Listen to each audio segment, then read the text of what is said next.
വർണ്ണ ഇത്ര നേരം ദേഷ്യം കാണിച്ച ആ വ്യക്തി വർണ്ണയുടെ ഹസ്ബൻഡ് തന്നെയാണ്. വർണ്ണ ഇനി കണ്ണ് തുറക്കുമ്പോൾ തങ്ങളുടെ കൺമുന്നിൽ നിൽക്കുന്ന ആ വ്യക്തി എന്ന് പറയുന്നത് വളരെ മോശപ്പെട്ട ഒരു വ്യക്തിയാണ്. സ്ത്രീകളോടൊക്കെ വളരെ മോശമായിട്ട് ബിഹേവ് ചെയ്യുന്ന, ഈ മാനവ വീതിയിലും മറ്റ് പല സ്ഥലങ്ങളിലും ഡ്രഗ്സും ബാക്കി കാര്യങ്ങളൊക്കെ സപ്ലൈ ചെയ്യുന്ന ഒരു വ്യക്തിയാണ്.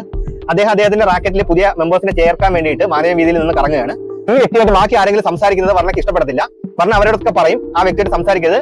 ആ വ്യക്തിയോട് മാക്സിമം ദേഷ്യമായിരിക്കും. ആ വ്യക്തി വർണ്ണയുടെ അടുത്തൊക്കെ വന്ന് നിൽക്കാൻ നോക്കും. ഒരു കാരണവശാലും അദ്ദേഹത്തെ അടുപ്പിക്കരുത്. റെഡി 1 2 3 വേഗം. ഇതാരാ? ആരത്?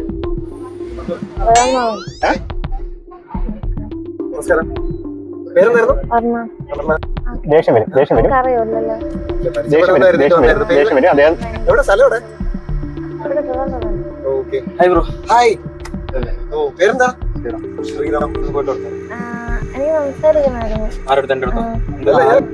ആലോചിച്ചിട്ട് പോയാൽ മതി.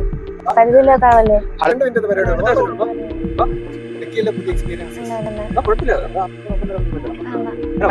ഈ ആളിനറിയോ? ഈ ആൾക്കാർ കുറെ നേരത്തെ നിങ്ങളൊന്ന് നോക്കിക്കൊണ്ടിരിക്കുന്നുണ്ട്. ഇയാൾ അറിയാമോ? നമുക്ക് പരിചയമുണ്ട്. ഫ്രണ്ട്സാണോ? നിങ്ങൾ കുറച്ച് എന്റെ അടുത്തൊന്ന് പറഞ്ഞു വർണ്ണയുടെ ഫ്രണ്ടാണ്, വർണ്ണയും കൊണ്ട് എവിടെയൊക്കെ പോകുന്നുണ്ടെന്നൊക്കെ പറഞ്ഞു. നിങ്ങൾ കോർത്ത് പിടിക്കാൻ എവിടെ പോകുന്നു പറഞ്ഞു. എന്നെയും വിളിച്ചു. നിങ്ങൾ ആരാ? നിങ്ങൾ പരിചയമില്ലെന്ന് പറയുന്നു. അല്ല, അങ്ങനെയല്ല. നിങ്ങൾ പെൺകുട്ടിയോട് അങ്ങനെയല്ല ബിഹേവ് ചെയ്യേണ്ടത്. പരിചയപ്പെട്ടിട്ടില്ലല്ലോ. തന്റെ പേര് മാത്രമല്ല എന്നാലും അത്ര പരിചയം പോകാമല്ലോ. അല്ല, ഇതേത് അറിയാമോ? അല്ല, നിങ്ങൾക്ക് പുള്ളിക്കാരിക്ക് താല്പര്യം പരിചയപ്പെടാൻ നിൽക്കുന്നത്.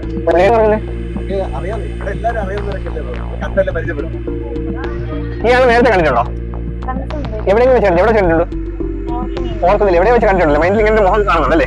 എവിടെ വെച്ച് കണ്ടിട്ടുണ്ടല്ലേ? കേട്ടോ എന്നെ കണ്ടേ നോക്കിയാൽ അറ്റ് കൗണ്ട് ഓഫ് 3 വർണ്ണയ്ക്ക് കണ്ണുറക്കാൻ സാധിക്കും.